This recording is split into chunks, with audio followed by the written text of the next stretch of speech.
2014년 3월 6일 문예로 꽃을 피우는 학동들이 모임, 하나로선 사상과 문학 인천문예대학 설립의 그 식순을 진행하겠습니다. 살아계신 하나님, 찬양과 영광을 돌립니다. 딱딱한 시내에 아름다운 아버지 모임을 갖고자 모였습니다. 내 주님께서도 함께 해주시고 아버지여 찬양을 받으시고 송축함을 받아 주시옵소서. 이 문예 설립을 통해서 인천시가 하나님의 아름다운 도시가 되고 어여쁜 사람 그리고 아버지 진선미를 사랑하는 사람들이 많이 모일 수 있도록 도와주시며 또 아버지 하나님 이것을 위하여 아버지 하나님 태동하는 우리 아버지 하나님 판인홍 목사님 또 이하 많은 우리 하나님 우리 가르침을 주실 우리 교수님들에게 아버지 은혜를 주시고 축복을 주셔서 이런 아버지 모임이 많이 생기고 하나님 민족을 위해서 하나님 아름다움을 나타내는 그런 아버지 시 모임이 아버지 넘쳐나게 하여 주시옵소서. 제가 한 번은 좀 나도 시 돼보고 싶다 그래가지고서 조선일보 신춘문예에 5편을 제가 출전을 했어요. 그런데 안 됐습니다. 그래서 어떻게 신이 되나 생각을 했었는데 우리 박용렬 목사님이 참 만나셔가지고 저에게 이런 문인이 되는 길을 가르쳐 줬어요. 그래서 그 하늘문학이라고 하는 그 문단에 그 출전해가지고 신춘문예 입상을 했죠.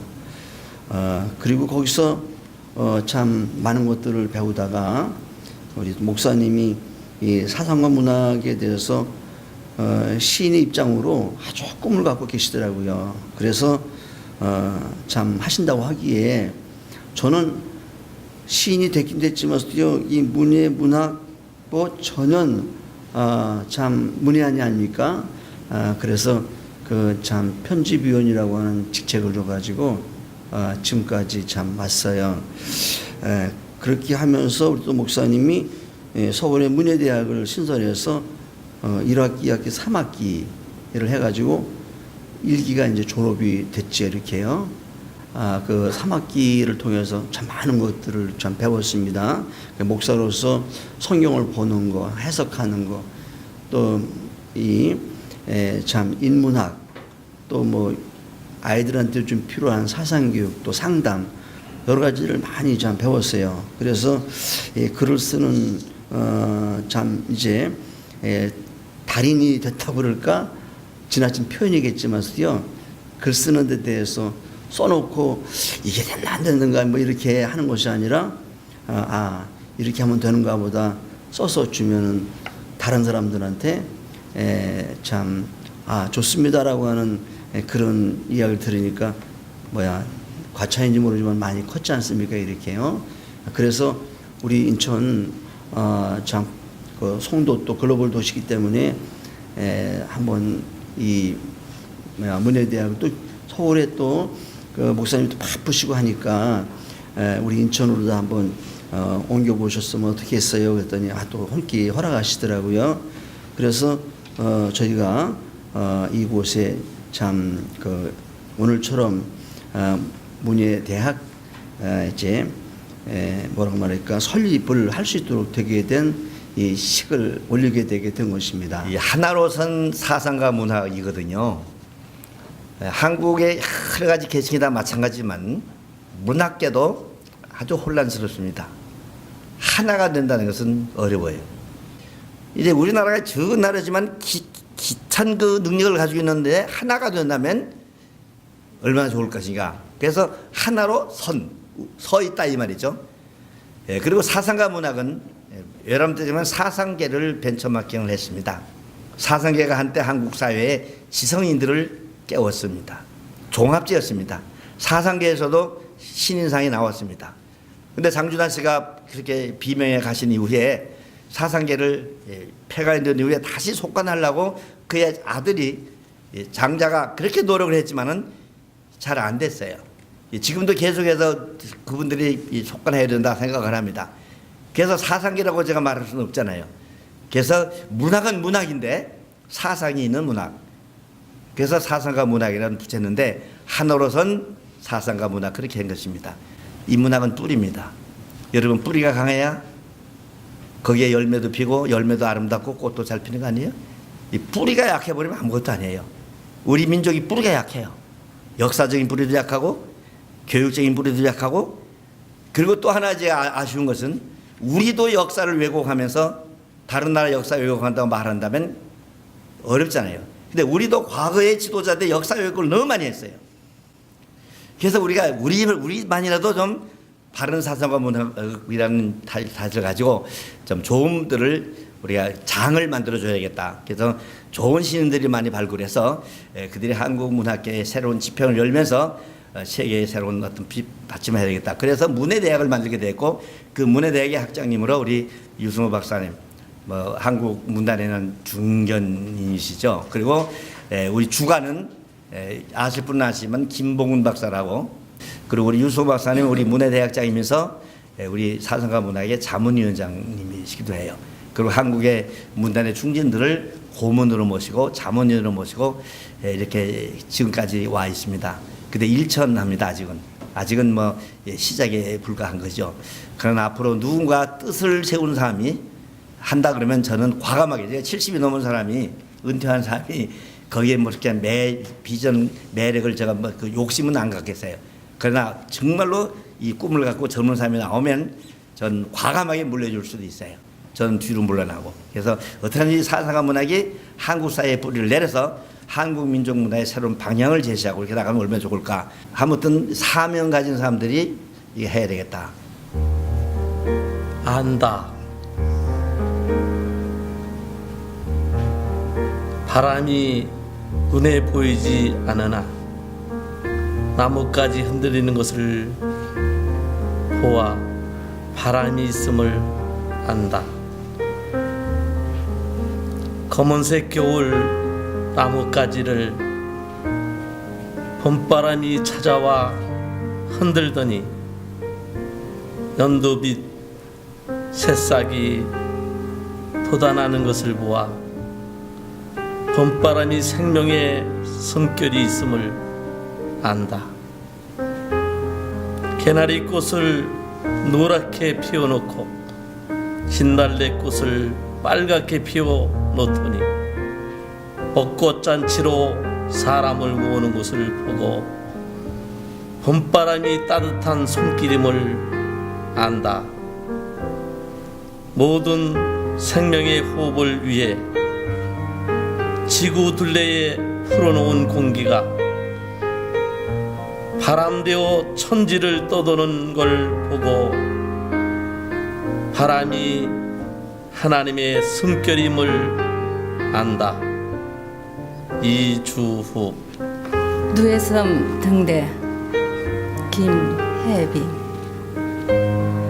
뽕잎 치고 가는 사람들 등대가 이끄는 대로 줄지어 간다.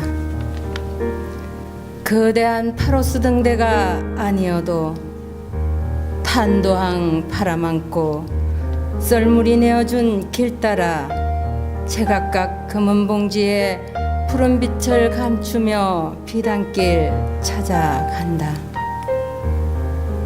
섬을 맴돌던 바람은 물에 떠다니던 뽕잎의 포자를 이끌고 누에 닮은 곡선으로 일렁인다. 포구를 바라보는 등대는 불 밝히지 않아도 외롭지 않다. 고치 속에서 긴 겨울을 견딜 때도 먼 바다의 숨소리 차곡차곡 담았던 것을 갯벌은 도요새의 보호색을 풀어놓고 집으로 가는 사람들의 빈 바구니를 채울 것이다. 나는 뽕잎 하나 담지 못한 비닐봉지에 투영하지 못할 족적 담아들고 가던 길을 접고 곧 곧장 걸어 나온다. 불 꺼진 등대와 나는 한 곳에서 집거하지 못하는 무인도였다. 문학이란 무엇일까, 문화란 무엇일까 하는 것을 생각할 때 어떤 본질에다가 그 문화라고 하는, 문학이라는 옷을 입히는 것, 그런 것들이 바로 문학이요, 예술이요, 또 문화가 아닌가 이런 생각을 했습니다. 그러면 이제 우리 하나로 선 사상과 문학에 대해서 우리 박영률 목사님께서 말씀을 해주셨는데, 그러면 우리 하나로 선 사상과 문학에 소속된 회원들은 무엇을 어떻게 쓸 것인가? 작가협회 회장을 하라고 하셔서 사실은 처음에 글을 쓴 것처럼 구레네 사람 시몬처럼 그냥 억지로 십자가를 지고 가다가 영광을 얻었습니다. 저도 사실 작가협회 회장으로서 자질도 없고 그럴 만한 능력도 없는데 억지로 이끌려서 지금 이제 작가협회 회장이 됐는데, 그동안에는 많은 시행착오가 있었습니다. 앞으로는 이제 제가 좀 마음을 단단히 먹고 하나로 선 사상과 문학의 작가들이 이 세상에서 빛을 발하고 또 빛을 전하고 또 생명을 말할 수 있는 그런 어떤 하나의 공동체가 됐으면 좋겠다 하는 생각을 해보고, 또 그러면서 하나님께 기도도 하고 그랬습니다. 그러면 우리는 무엇을 쓸 것인가? 하나로 선 사상과 문학은 무엇을 쓸 것인가? 본질에 관한 이야기들을 해야 된다고 저는 생각합니다. 많은 글들이 있고 많은 어떤 사상들이 있지만 본질을 벗어나서 자꾸 엉뚱한 소리 하는 사람들이 너무나 많고, 아까 우리 박영률 목사님께서 말씀하신 것처럼 정말 자기들이 다 깃대를 들고 자기들이 전부인 것처럼 이렇게 호도하고 혼잡스럽게 하는 사람들이 참 너무나 많다 하는 생각을 하게 되었습니다. 그래서 적어도 하나로 선 사상과 문학은 사물의 본질을 충분히 이해를 하고, 그리고 그것들을 자기가 가지고 있는 문학 또는 문화적인 성향을 가지고 옷을 입히고 그 본질을 드러내는 것이 중요하다라고 저는 생각을 해봤습니다. 이제 인간이 하나님을 떠나서 방황하다가 결국 마지막에 붙잡은 것이 종교다 이렇게 생각이 되는데, 저는 이제 불교라든지 유교라든지 이런 그 종교에도 깊이 깊숙해서 체험을 했던 사람입니다. 그리고 또 40살에 이제 예수님을 만나서 나의 정체성이 무엇인가 하는 것을 다시 한번 깨닫고 하나님 만날 때까지 그 길을 이 세상에서 걸어가겠다라고 또 그렇게 하나님의 인도하심에 살아가고 있는 그런 사람인데, 그러면 불교와 유교와 기독교는 어떻게 다른가? 우리가 무엇을 쓸 것인가 하는 그리고 어떻게 쓸 것인가 하는 문제를 만났을 때 그 부분이 확실해야 된다고 저는 생각합니다. 본질을 모르고 자꾸 글을 쓴다든지 그림을 그린다든지 노래를 한다든지 하면은 혼잡한 상태만 온다는 거죠. 제가 결국 불경도 공부도 하고 그랬는데, 유교는 이 땅이 어떻게 만들어졌는지 또 어떻게 해서 공기가 우리 호흡에 들어와서 사는지 그거 알 필요 없다. 그냥 사람끼리 만나서 잘해보자. 우리 인간끼리 신이 있는지 없는지 그거 골치 아프게 연구할 거 없이 인간끼리 잘해보자. 그게 바로 유교의 본질이라고 저는 생각합니다. 또 불교를 보면 그래, 인간끼리 잘 해보다 보니까 자꾸 오욕칠정이 생기고 백발번뇌가 생기더라. 그러니까 말이지, 인간관계 속에서 맺어진 어떤 그런 사연에 얽매이지 말고 각자 출가를 해서 혼자 스스로 깨닫고 스스로 소득해서 신의 경지에 들어가 보자. 이게 불교의 본질이라고 저는 생각합니다. 교의라고 하는데 그게 바로 성불득달 그리고 전미개호 이 뜻이 바로 인간관계를 벗어나서 자기 스스로 뭔가 깨닫고 신의 경지에 들어가서 자유를 누리자. 근데 기독교는 이제 우주 만물을 창조하신, 우리가 물도 없고 또 공기도 없고 해도 없고 땅도 없다면 어떻게 살겠는가. 인간이 가장 필연적인 삶의 그 어떤 필요한 것들이 다 그런 것들인데 그것을 인간이 만들어서 쓰는 게 아니다. 그럼 누군가가 만들었는데 그분이 누구냐? 하나님이 우주 만물을 창조하시고 그것들을 섭리하시고 우리도 그분에게서 나왔다고 하는 어떤 본질적인 것, 정체성을 회복하고 확실히 알고 뭘 써야 되지 않겠냐 하는 것입니다. 그래서 저는 그 40살에 예수님을 구주로 영접하고 저 자신의 정체성 그리고 사물의 본질을 조금씩 성경을 통해서 깨닫기 시작했다는 거죠. 그럼 그런 것들을 쓰는 것이 중요하다는 거예요. 모르면서 쓴 글들이 얼마나 혼잡스럽게 하는지 몰라요. 제가 존경하는 분 중에 이제 이어령 박사라고 있는데 그분이 그 많은 책을 쓰고 많은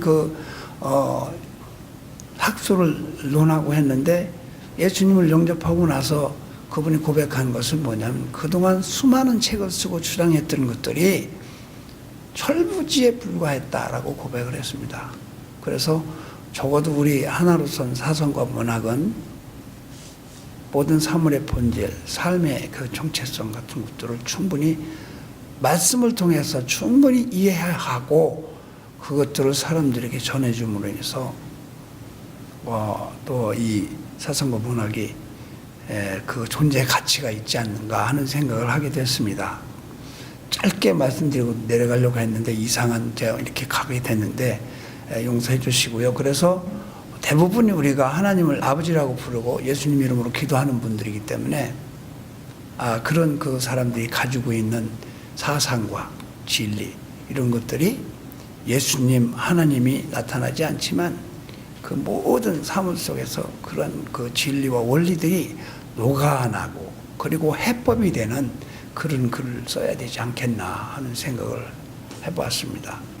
그동안은 저 정말 참 우리 박영률 목사님, 우리 유승우 박사님 많이 속을 썩여드렸어요. 왜냐하면 작가협회장으로서 마땅히 무엇을 해야 되는지 번연히 알면서도 제가 얽매인 삶 때문에 다 하지 못하고 그랬었는데 앞으로는 이렇게 이제 우리 반 목사님이 하신 것처럼 각 지역마다 이런 그 문예대학 또는 그 동호인이 생겨서 사상과 문학이 여기뿐만 아니라 또 해외에서도 그 믿음의 사람들이 그 진리를 붙들고 세상 사람들에게 그 문화의 옷을 입힐 수 있는 그런 비전을 가지고 나가야 되지 않을까 이런 생각을 하게 됩니다.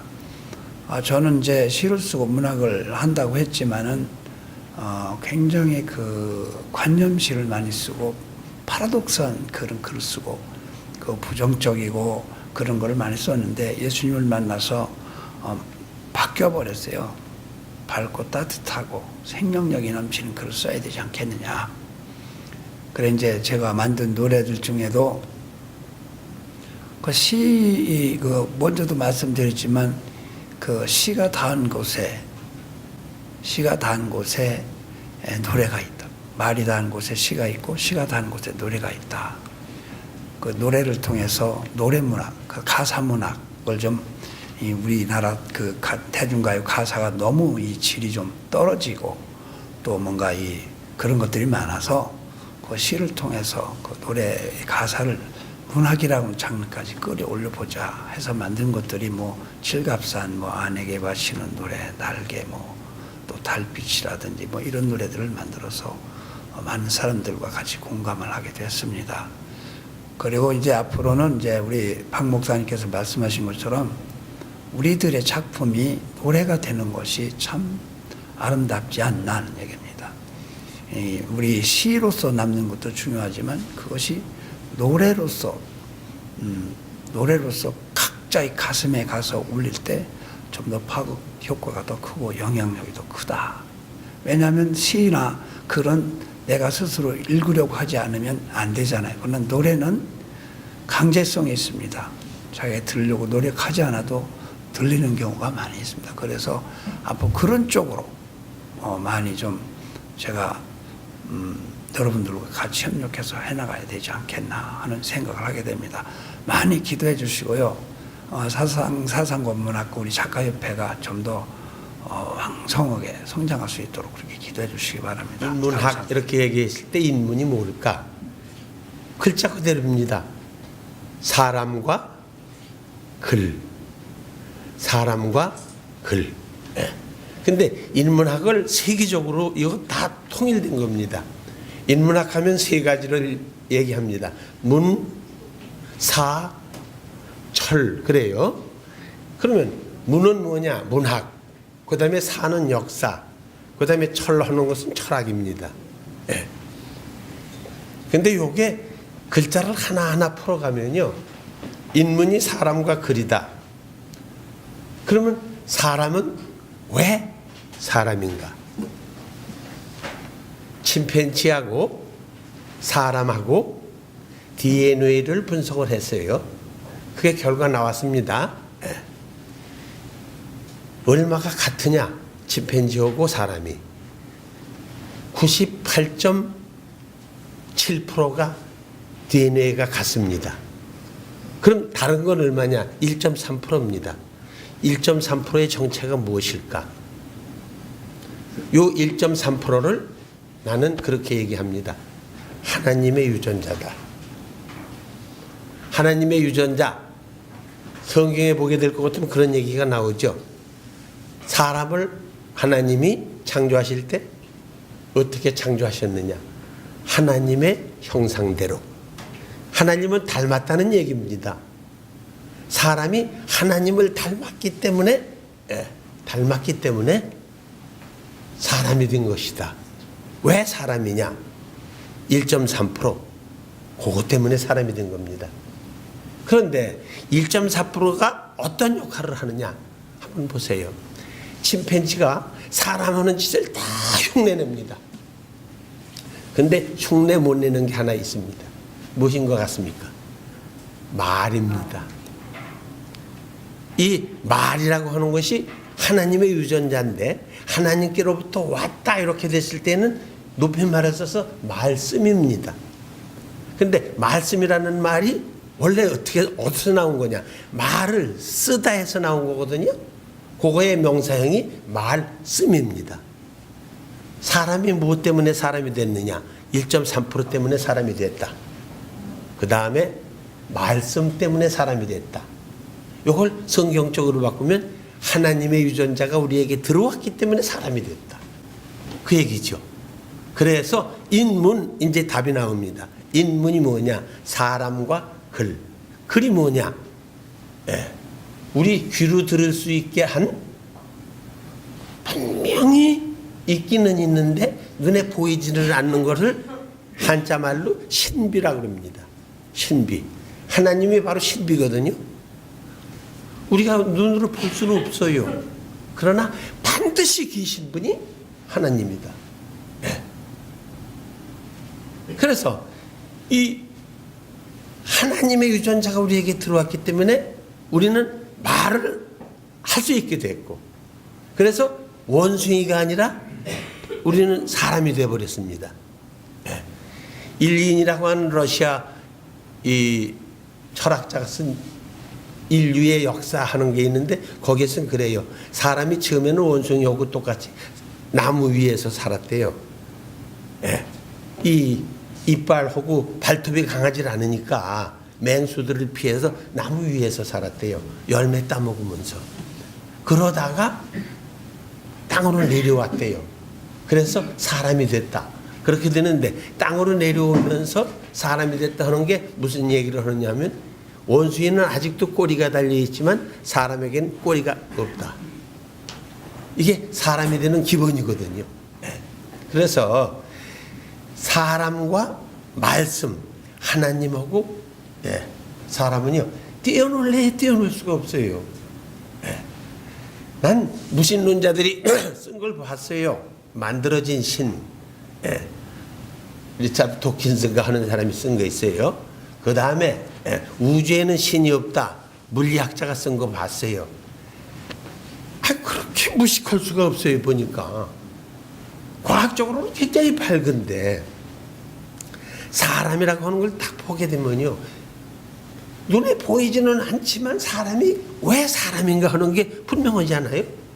근데 그걸 갖다가 하나님의 유전자를 받았다는 거, 하나님의 형상대로 지음받았다는 거, 그렇게 되어 있는데, 그래서 사람과 글, 눈으로 볼 수 있게끔 기호로 만든 게 글입니다. 그래서 글을 문자의 어원을 보게 될 것 같으면요, 사람 모습을 만들어 가지고서 심장을 만들어 넣는, 인형을 만들어 가지고 심장을 만들어 넣는 고대 종교 의식에서 나온 글자가 글을 문자입니다. 그래서 갑골 문자라고 하는데, 거기서 증거가 다 나오는데, 갑골문에는 뭐라고 나오느냐 하면요, 사람을 갖다가 모양을 이렇게 놓고 이렇게 사람 모습을 그려놓고 가슴에다가 심장을 그려놓은 게 이게 글을 문자입니다. 그러니까 사람인자 하나 가지고는 말이 안 돼요. 인문해야만 진짜 사람이 됩니다. 말씀. 그러니까 하나님이 흙으로 사람을 빚으신 다음에 콧구멍을 통해서 생기를 불어넣어 주셨다. 바로 그 얘기죠. 그래서 사람인자 하나 가지고는 사람이 안 되고, 이건 인형이에요. 글을 문자가 들어가야 하나님의 유전자가 들어온 말을 쓸 수 있는, 또 말씀 때문에 우리는 사람이 됐다. 그래서 요 사람이 된 걸, 사람을 연구하는 게 바로 인문학이에요. 하나님이 지어놓으신 하나님의 작품이에요. 자연의 사물은. 그거를 연구하는 거는 자연과학이에요. 근데 사람을 연구하는 것이 인문학이다. 거기에 문학이 있고 역사가 있고 철학이 있는데 보세요. 역사는 사람이 살아온 길이죠. 그거에다가 플러스 철학이 무엇일까 한번 보세요. 철자가 무슨 철자입니까? 밝을 철자입니다. 맨 처음에 천지 창조 이전에는요, 어둠뿐이었거든요. 근데 하나님께서 빛이 있으라 해서 빛이 있게 돼버렸거든요. 그래 놓고 빛이 있으니까 하나님께서 말씀하시기를 저녁이 되고 아침이 되니, 이런 것이었거든요. 그 저녁에 있다가 하나님이 비춰주시니까 분명히 아침을 오게 되어 있습니다. 자연의 시간은. 시라고 하는 것, 그 다음에 우리나라에서 생긴 시조가 있어요. 시조. 그건 우리나라 시거든요. 때 시자 하고서 곡조하는 고르조자예요. 때가 맞아야 되는 거거든요, 전부. 그래서 이걸 주역에서는 뭐라고 얘기하느냐면요, 성경에서 저녁이 되고 아침이 되니, 이건 하나님의 법이에요. 근데 그거를 이 주역에서는 뭐라고 얘기하느냐, 일음, 한 번 음은 어둠이에요. 일양, 지, 어둠에서 밝음이 오는 것을 위도, 도라고 한다. 사람이 가야 될 길 있잖아요. 음양조화의 길. 그래서 시 쓰는 거 있잖아요. 때의 조화를 맞추는 것처럼 하나의 이 조화돼 가지고서 새로운 생명을 만들어내는 것이 예술이거든요. 그래서 이러한 예술 철학, 그 다음에 동양 철학을 근본으로 하고, 그 다음에 문학 이론을 겸해서 하면서 창작 이론까지 앞으로 제가 강의할 겁니다. 하나하나. 그래서 시가 이렇게 쓰는 거고, 시는 이런 것이 왜 이렇게 좋은 시냐, 이것도 다 이렇게 얘기를 하고, 이렇게 해서 문학 이론, 철학 이론, 아까 조은파 선생님께서 말씀하셨는데, 이제 논어에 보게 되면요, 공자님 사상인데 제자들이 공자님 찾아가서 물어요. 선생님 이건 다 얘기해 주셔요. 그래서 아유, 선생님은 태어나면서부터 다 하셨나 봐요. 그거를 한자로 뭐라고 하냐면 생이지지 하셨나 봐요, 이런 얘기예요. 그랬더니 공자가 대답이 뭐냐, 아니다, 나는 나면서부터 한 거 아니다, 열심히 공부했을 뿐이다. 학이 지지했다. 공자는 뭐냐, 학이 지지입니다. 그리고 공자가 추구하는 건 지식입니다. 지식보다 한 단계 높은 게 뭐일 것 같아요? 지식보다 한 단계 높은 게 지혜예요. 지혜는 책을 보고 배우는 것보다 스스로 체험으로 깨닫는 거예요. 이건 누가 하는 거냐? 수행, 열심히 도를 닦아야 돼요. 그거는 공자보다 한 단계 높은 게 석가모니예요. 석가모니 공부 안 했어요. 그래서 석가모니가 지혜를 터득했다. 근데 그 지혜의 내용이 전부 공이거든요. 뭘 해서 그렇게 했느냐? 도를 닦아서. 그거는 공자는 학이지지, 석가모니는 도이지지 이렇게 얘기합니다. 그러면 공자의 제자들이 공자님 보고 물은 게 있어요. 생이지지는 누구일까? 하늘로부터. 공부도 안 하셨어요. 따로 학교 다니신 거 아니거든요. 책 보신 거 아닙니다. 도 닦으신 거 아니에요. 출가해가지고서 고행하시지도 않은 거예요. 하늘로부터 내려왔다. 생이지지는 예수님이다. 그러면 공자는 지식이고 석가모니는 지혜고 예수님은 뭘까? 그걸 능력이라고 합니다. 근데 이 능력은 믿음에서만 나오는 겁니다. 믿음에서만. 그래서 참말로 이 믿음이라고 하는 거, 오늘 이 국민일보에서 실시한 신춘문예 심사를 끝내고 내가 여기로 왔습니다. 그 작품들을 쫙 보니까 야 정말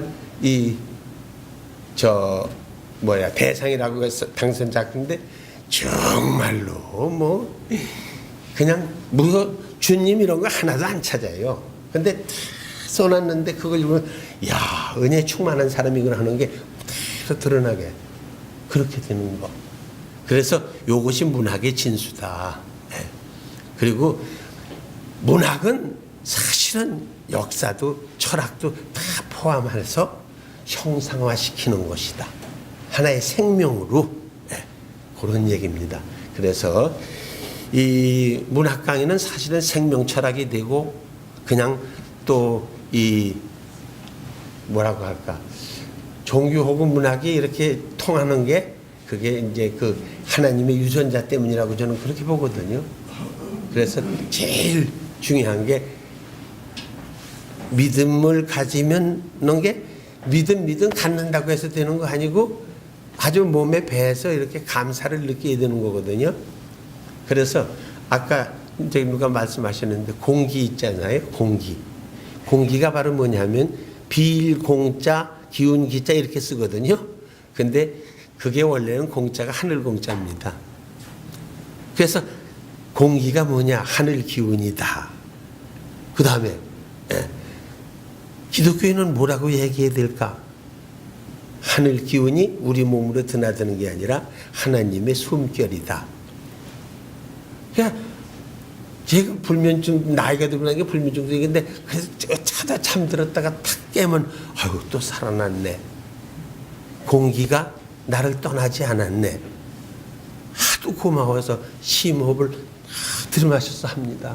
그러면서 하나님 감사합니다 하면 눈물부터 쏟아져요. 그러니까 체질적으로 믿음이 아주 몸에 배해져 가지고서 감사가 이렇게 나와야 되고 하는 거. 그러니까 제시에 그런 게 있습니다. 나는 지금 숨을 쉬고 있습니다. 공기와 사귀고 있는 것입니다. 밥과 헤어져서는 사흘은 견딥니다. 물과 헤어져서도 사흘은 견딥니다. 공기와 헤어져서는 3분도 못 견딥니다. 지극한 사랑입니다. 이래놓고 공기가 하나님의 숨결입니다는 설명은 안 해야 돼요. 그게 시 쓰는 방법이에요. 하지는 않아요. 그러니까 그걸로 딱 꺼내는 겁니다. 그래서 시의 세계가 무엇이냐? 내가 참 제가 불교 가지고서 석사 받았습니다. 그리고 어려서부터 또 한자했기 때문에 사서오경 다 읽었습니다.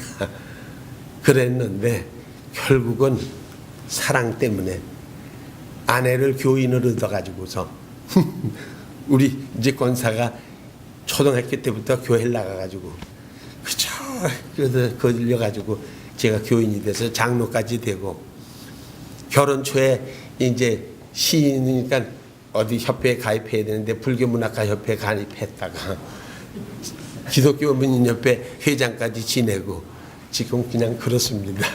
네. 앞으로 내가 알고 있는 한 동양 철학, 문학 이론 요걸 다 이렇게 해서 여기서 강의하고 시 창작의 기법 강의할 거니까 예. 반 목사님, 이주호 목사님, 교인들이라도 좀 모아서 이게 성립되게끔 노력해 주세요. 또 목사님들 다 좀 예. 감사합니다. 시간도 많이 됐는데요. 사실 저는 여기 와서 축사라는 얘기를 들어가지고요. 정말 진심으로 우리 성도에 계시는 여러 목사님들, 문우님들 축하드립니다. 우리 문학계의 거장이신 유승우 박사님을 또 이렇게 학장님으로 모시고 또 우리나라의 그 대중가요를 한 단계 업그레이드 하신 그 조은파 회장님과 함께 또 우리 뭐 문학, 철학, 종교계의 우리나라에서 가장 그 선두에 서시는 우리 박영률 목사님을 발행을 하시는 우리 사상과 문학의 그 인천 문예대학 호에 탑승하신 것을 축하드립니다.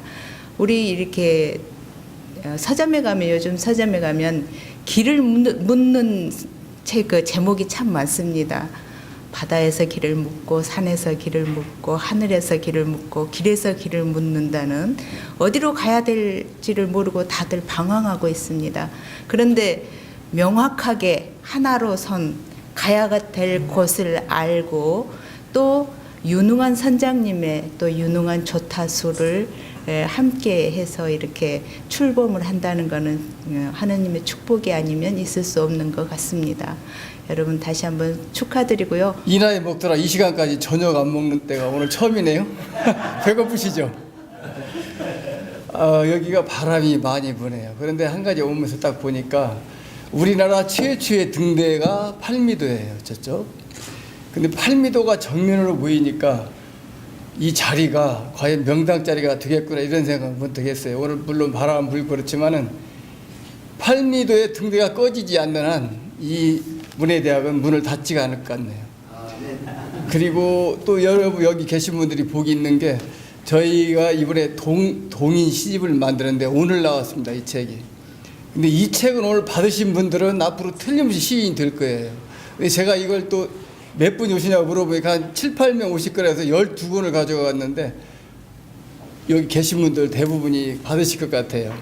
앞으로 저는 여기 뭐 가끔 오기도 하겠지만 먼 곳에서나마 시에 대한 것은 저는 이론적인 설명보다는 직설적인 설명을 많이 합니다. 근데 시는 능력으로 쓰는 게 아니거든요. 체험과 감동으로 쓰기 때문에 모든 걸 체험하지 않고는 시를 쓸 수가 없어요. 그리고 특히나 시집을 여기 시 관심 가지신 분들이 몇 권이나 읽어보신지 모르겠지만 저는 아마 한 5천 권을 시집 읽었을 거예요. 권수로 따진다면 이게 거기 시를 다 기억한 건 아니래도 거기에서 많은 감동을 받습니다. 여러분들께서도 시집을 많이 읽으시고 우선 기본적으로 이 시 다 읽어보시면 여기 10명의 시인들이 있어요. 이 속에. 근데 이 시는 다 각자 틀립니다. 여러분이 잘 아시는 서정윤이 시도 있고 제 시도 있고 저 김혜빈 시도 있고 여기에서 많이 착상을 받으시기 바라며 팔미도 등대가 꺼지지 않는 한 길이 빛날 것을 믿으며 저는 배고프니까 이걸 끝내겠습니다. 감사합니다. 국회의원 황우여 의원께서 축전을 보냈습니다. 반예농 목사님 귀하 인천문예대학 강좌 개설을 축하드리며 문예대학의 무궁한 발전을 기원드리고 반예농 목사님의 노고에도 깊은 감사를 드립니다. 국회의원 황우여. 저희가 비록 낮게 시작했고 적게 시작했지만 보다 원대한 꿈을 가지고 문화로서 많은 사람들에게 그 새로운 비전, 아름다운 참 글을 선물로 남겨드리려고 생각하고 또 이번에 우리 추진위원들이 수고를 많이 하셨어요. 우리 추진위원들이 각오한 바도 있기 때문에 참 시작은 미약했지만 성경 말씀대로 내 나중은 창기 아니라 그대로 우리가 참 이루어질 것을 기대하며 감사를 드립니다. 감사합니다. 오늘 우리가 하나로선 사상과 문학이라는 인천 그 문예대학을 갖다 설립하게 된 것을 먼저 하나님께 영광을 돌리고 또 이 팔미도 우리 등대 앞에서 우리가 이 설립을 한 것에 대해서 이 하나님이 정말 영원한 빛인 그 빛이 정말 등대와 같이 인천 지역에서 비춰져서 따뜻한 사람들이 많이 나왔으면 좋겠습니다.